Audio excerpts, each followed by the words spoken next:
완도와 더불어 함께하는 완도 주사랑교회.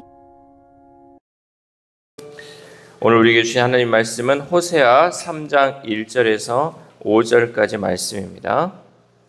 호세아 3장 1절에서 5절까지 말씀, 하나님 말씀을 우리 한 절씩 교독해서 읽겠습니다. 여호와께서 내게 이르시되 이스라엘 자손이 다른 신을 섬기고 건포도 과자를 즐길지라도 여호와가 그들을 사랑하나니 너는 또 가서 타인의 사랑을 받아 음녀가 된 그 여자를 사랑하라 하시기로.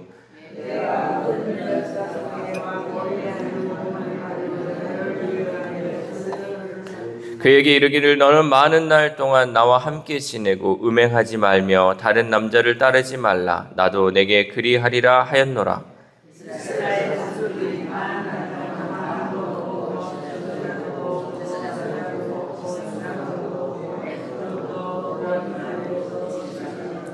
같이 읽겠습니다. 그 후에 이스라엘 자손이 돌아와서 그들의 하나님 여호와와 그들의 왕 다윗을 찾고 마지막 날에는 여호와를 경외함으로 여호와와 그의 은총으로 나아가리라. 아멘. 할렐루야. 오늘도 하나님 주시는 말씀을 통하여 오늘 하루 하나님의 은혜로 살아가는 귀한 하루 되시기를 소망합니다. 사랑에는 여러 종류가 있습니다. 뭐뭐 때문에 사랑하는 것이 있고요. 그럼에도 불구하고 사랑하는 것이 있어요. 또 조건과 필요가 맞아서 이루어지는 사랑도 있지만 희생과 섬김의 마음에서 나오는 일방적인 사랑도 있습니다. 하나님이 보여주신 사랑이 바로 이런 일방적이고 희생적인 사랑입니다. 우리는 이런 하나님의 사랑의 최대의 수혜자들이죠. 하나님 우리에게 무슨 조건을 단 것도 아니고 하나님의 일방적으로 또 하나님의 희생적인 그 사랑을 통하여서 우리에게 하나님의 그 사랑을 보여주셨다는 거죠. 오늘 본문에서 하나님께서는 이 호세아 선지자에게 음녀가 된 그 여자를 사랑하라라고 명령하셨습니다. 그 이유는 다른 신들을 사랑하는 이스라엘 백성을 포기하지 않고 끝까지 사랑하신 그 하나님처럼 호세아 선지자도 똑같이 사랑하라라는 이유에서였습니다. 우리 1절 말씀 함께 읽겠습니다. 시작. 여호와께서 내게 이르시되 이스라엘 자손이 다른 신을 섬기고 건포도 과자를 즐길지라도 여호와가 그들을 사랑하나니 너는 또 가서 타인의 사랑을 받아 음녀가 된 그 여자를 사랑하라 하시기로. 아멘. 호세아의 아내 고멜은 세 자녀를 낳은 후에 집을 떠나 다른 남자를 따라간 것으로 보입니다. 하나님은 고멜의 상황이 바로 이스라엘의 상황과 같다라고 말씀하고 있죠. 오늘 본문 우리가 1절 읽었던 이 불절에 보면 다른 신을 섬기고 건포도 과자를 즐겼다라는 이 표현은 이스라엘 백성의 배은망덕한 모습을 보여주는 표현입니다. 왜냐하면 그 당시 가루를 반죽해서 과자를 만들어 바치는 것이 우상 숭배의 전형적인 모습이었기 때문입니다. 원래 떡은 하늘에서 내려오는 것이 하늘의 신령한 떡이 우리 가운데 주어지는 것이었죠. 떡은 매일의 삶을 책임져주는 하나님의 은혜를 상징하고 있습니다. 영원한 천국의 삶을 상징하기도 합니다. 그러나 하나님이 주신 떡을 우상에게 가져다 바치는 행위는 하나님께 벌을 받아 마땅하나 하나님은 가서 그 여자를 사랑하라라고 호세아에게 명령하신 것입니다. 이 말의 뜻은 내가 결코 이스라엘을 포기하지 않으시겠다는 하나님의 선포인 것입니다. 우리가 아무리 세상 것이 좋아 세상을 따라간다 할지라도 하나님은 결코 우리를 포기하지 않으시고 끝까지 사랑하신다라는 그 선포가 그 안에 담겨 있다는 거죠. 이렇게 하나님의 사랑은 고귀합니다. 왜냐하면 사랑할 이유가 없음에도 불구하고 우리를 사랑하기 때문입니다. 그러므로 우리 또한 하나님의 사랑에 응답하여 하나님만을 사랑하는 우리가 되어야 할 것입니다. 또한 이렇게 힘든 하나님의 명령임에도 불구하고 호세아는 그 말씀에 순종을 하죠. 우리 2절 말씀 함께 읽겠습니다. 시작. 내가 은 15개와 보리 한 호멜 반으로 나를 위하여 그를 사고. 아멘. 호세아는 은 15개와 보리 한 호멜 반의 값을 치르고 음녀가 된 아내를 되찾아옵니다. 호세아가 적지 않은 값을 치른 것을 보면 고멜은 오랜 기간 노예처럼 지낸 것을 짐작하게 되죠. 그 돈을 줘야만 그 아내를 데려올 수 있었다. 그러면 이 아내 고멜이 그 가운데 노예처럼 돈을 지불하지 않고서는 데려올 수 없는 그 상황에 있었다라는 거죠. 고멜은 선지자의 아내로는 한참 부족한 사람이에요. 선지자의 아내로서의 그 자격이 없고 선지자의 아내로서 해야 할 일들을 하지 않았던 그 고멜이었죠. 하지만 호세아는 하나님의 명령에 따라 그녀를 다시 아내로 맞이하게 되었습니다. 하나님의 사랑은 이와 같습니다. 이전에 우리는 마귀의 종노릇하는 형편없는 사람들이었지만 하나님께서 우리를 하나님의 사랑받는 자녀로 다시금 불러주신 줄 믿습니다. 하나님은 독생자 예수 그리스도를 십자가에 내어놓으시는 어마어마한 그 값을 치르고 우리를 죄에서부터 속량해 주신 줄 믿습니다. 은 15개와 비교할 수 없는 가치가 우리에게 부여된 셈이죠. 그렇게 데려온 아내에게 호세아는 지금까지 살았던 것과는 다르게 살 것을 요구하고 있습니다. 우리 3절 말씀 함께 읽겠습니다. 시작. 그에게 이르기를 너는 많은 날 동안 나와 함께 지내고 음행하지 말며 다른 남자를 따르지 말라. 나도 내게 그리하리라 하였노라. 아멘. 호세아는 이 고멜에게 이제는 음행하지 말고 결혼 관계의 의무를 지킬 것을 요청하고 있습니다. 값을 치르는 것으로 속량이 완성되지는 않습니다. 다시 주어진 진정한 자유에 걸맞는 태도와 결심, 또 순종과 성숙이 또한 요구되는 것이죠. 신분의 변화는 삶의 변화를 의미합니다. 종 되었던 자가 이제 자유하게 되었으면 이제 자유롭게 살아야 돼요. 그러나 여전히 종처럼 거기에 굴복한 삶을 살면 온전한 그런 신분의 변화가 이루어지지 않는다는 것을 보여주고 있습니다. 우리는 하나님의 자녀가 되었으면 이제는 하나님의 자녀로서 합당한 모습을 보여주고 살아가야 합니다. 여전히 죄악된 길을 걸어가고 여전히 세상 것이 좋아 살아가면 우리에게 자유를 주시고 우리의 신분의 변화를 주셨던 그 하나님의 은혜를 그 은혜에 보답하지 못하는 삶이라는 사실입니다. 여전히 우리가 신앙생활을 20년하고 30년 했지만 변화되지 않는 삶, 여전히 똑같은 삶을 살고 있는 것이 바로 하나님의 은혜에 응답하지 못하는 삶이라는 것이죠. 그러면 우리의 삶이 이제는 하나님의 자녀답게 하나님의 백성답게 살아가기를 소망합니다. 이제는 세상의 종된 삶이 아니라 하나님의 백성으로서 하나님의 자녀로서의 그 삶, 또 하나님이 우리에게 부어주시는 그 은혜의 삶을 살아가기를 소망합니다.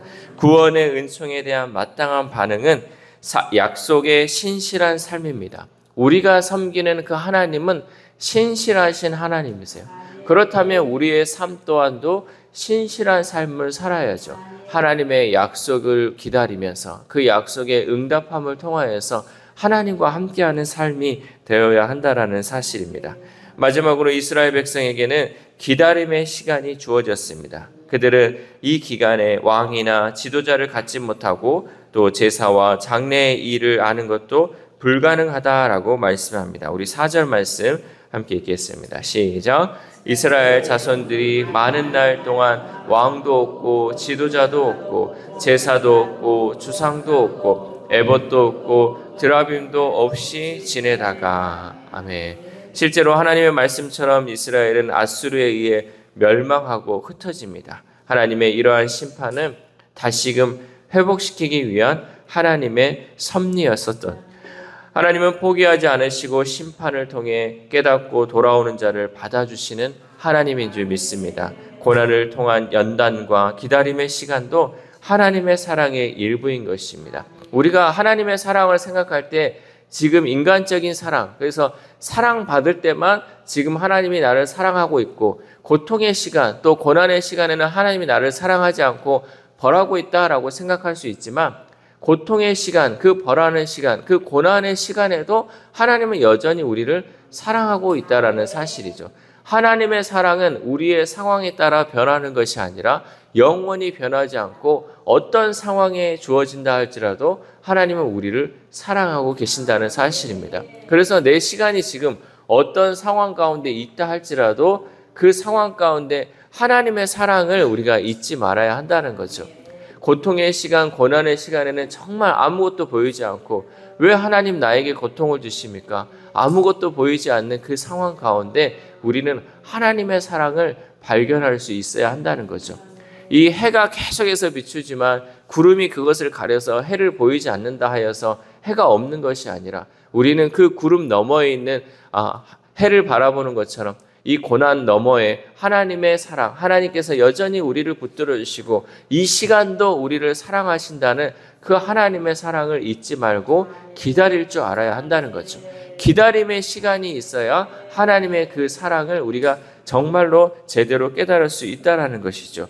호세아 선지자는 이 심판을 통해 깨닫고 돌이킨 이스라엘이 마지막에 여호와와 다윗을 찾을 거라고 말씀합니다. 우리 5절 말씀 함께 읽겠습니다. 시작. 그 후에 이스라엘 자손이 돌아와서 그들의 하나님 여호와와 그들의 왕 다윗을 찾고 마지막 날에는 여호와를 경외함으로 여호와와 그의 은총으로 나아가리라. 아멘.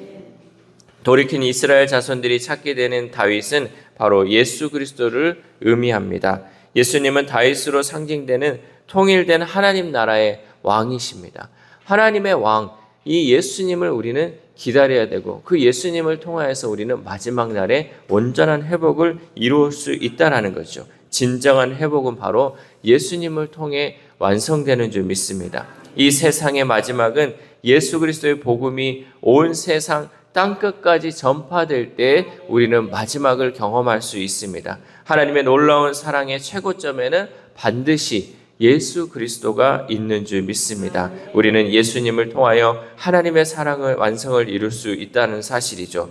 호세아서에 나타나는 이 고멜과 호세아의 이야기는 우리에게 하나님의 사랑이 얼마나 신비하고 놀라운지를 일깨워 줍니다. 왜냐하면 하나님의 사랑은 음녀처럼 형편없는 우리를 하나님의 신부로 맞아주시는 사랑이기 때문입니다. 우리의 모습이 어떠하다 할지라도 우리가 정말 죄 가운데 부끄럽고 주님 앞에 나오기 어렵다 할지라도 하나님은 우리를 받아주시고 여전히 사랑해 준다는 사실이죠. 그래서 사도 요한은 이런 하나님의 사랑을 먼저 찾아온 사랑이라고 표현하였습니다. 우리가 하나님을 사랑한 것이 아니라 하나님이 우리를 먼저 사랑하사 우리 죄를 속하기 위하여 화목제물로 아들을 보내주셨다라고 고백하고 있다라는 거죠. 우리가 하나님을 사랑한 것이 아니라 하나님이 우리를 먼저 사랑하셨기 때문입니다. 우리를 구원하시기 위해 하나님이 치르신 대가는 아들을 십자가에 내어주는 것이고 이 놀라운 사랑에 우리는 매일 감사하며 살아야 할 것입니다. 오늘 하루를 살아감에 있어서 자격 없는 우리를 끝까지 사랑하신 그 하나님의 은혜에 감사하며 하나님이 주시는 그 은혜로 하나님을 찬양하며 예수님과 동행하는 삶을 살아가는 저와 여러분 되시기를 주님의 이름으로 소망합니다. 기도하겠습니다. 하나님 감사합니다. 오늘도 호세아 말씀을 통하여서 정말 음녀처럼 하나님 앞에 내세울 것 없는 우리를 하나님께서 먼저 사랑하여 주시고 하나님의 사랑으로서 우리를 보듬어 주시는 그 은혜를 깨닫게 하심에 감사를 드립니다. 세상적인 가치관으로 또 세상적인 시각으로는 절대 이해할 수 없지만 하나님의 그 사랑은 우리에게 일방적이며 희생적인 사랑을 보여줌을 깨닫습니다. 하나님, 우리의 삶이 이와 같기를 소망합니다. 우리가 정말 하나님께서 우리를 사랑한 것처럼 우리가 다른 사람을 바라봄에 있어서도 그 사랑으로 하나님 감싸게 하시고 그 일방적인 사랑을 통하여서 정말 우리에게 돌아오는 것이 없다 할지라도 그 영혼들을 바라보며 사랑할 수 있는 마음을 허락하여 주시옵소서. 이 세상에 여전히 음녀처럼 고멜처럼 방황하며 세상 것을 사랑하며 사랑하는 사람들이 너무나도 많이 있음을 보게 됩니다. 하나님, 그 영혼들까지도 우리가 품게 하시고 그 영혼들 위하여 기도하게 하심을 통하여 하나님이 여전히 그들도 사랑함을 우리가 깨닫사오니 그 영혼들 위하여 기도하며 또 주의 복음 증거할 수 있는 우리의 삶이 될 수 있도록 도와주시옵소서. 하나님의 이 사랑을 깨닫기를 소망합니다. 하나님, 우리가 고통 가운데 있을지라도 우리가 어려움 가운데 있다 할지라도 하나님 그 시간도 하나님께서 우리를 사랑하신다 말씀하셨사오니 여전히 사랑하시는 그 하나님의 은혜에 응답하며 그 하나님을 찬양하며 살아갈 수 있는 우리 모두가 될 수 있도록 도와주시옵소서. 특별히 아픈 환우들을 위해서 날마다 기도합니다. 하나님, 그 영혼들 그 고통의 시간 가운데 있다 할지라도 하나님 여전히 그들을 사랑하시고 또 그들을 품어주시는 그 하나님의 사랑을 우리가 알았사오니 끝까지 사랑하시는 그 하나님의 은혜를 또한 환우들 또한 깨닫게 하셔서 하나님 그 힘들고 어려운 시간이지만 그 시간을 기다림을 통하여 하나님께서 온전히 회복시켜 주신다는 확신을 가지고 신실하신 그 하나님의 약속을 믿고 나아갈 수 있는 우리 환우들의 삶이 될 수 있도록 도와주시옵소서. 또한 우리의 자녀들이 있습니다. 하나님, 세상을 쫓아가고 여전히 세상 가운데 방황하는 우리의 자녀들 하나님 불쌍히 여겨주시고 긍휼히 여겨주시옵소서. 그들이 정말 하나님의 그 사랑을 깨닫게 하시고 어느 순간 어떤 상황에서도 여전히 나를 사랑하신다라는 그 하나님의 은혜를 깨달음을 통하여 하나님께 다시금 돌아올 수 있는 우리의 자녀들, 우리의 다음 세대들 될 수 있도록 도와주시옵소서. 그래 그 하나님의 사랑을 받음을 통하여서 이제는 세상 가운데 그 사랑을 전하며 하나님과 늘 동행하는 우리의 자녀들, 우리의 다음 세대들 될 수 있도록 도와주시옵소서. 오늘 하루를 살아갑니다. 하나님 이 들었던 말씀 한 귀로 듣고 한 귀로 흘려버리지 않게 하시고 정말 하나님의 은혜에 감사함으로 하나님께 찬양하며 하나님과 동행하는 귀한 하루 될 수 있도록 도와주시옵소서. 이 모든 말씀 우리를 구원하여 주신 예수 그리스도의 이름으로 기도드립니다. 아멘.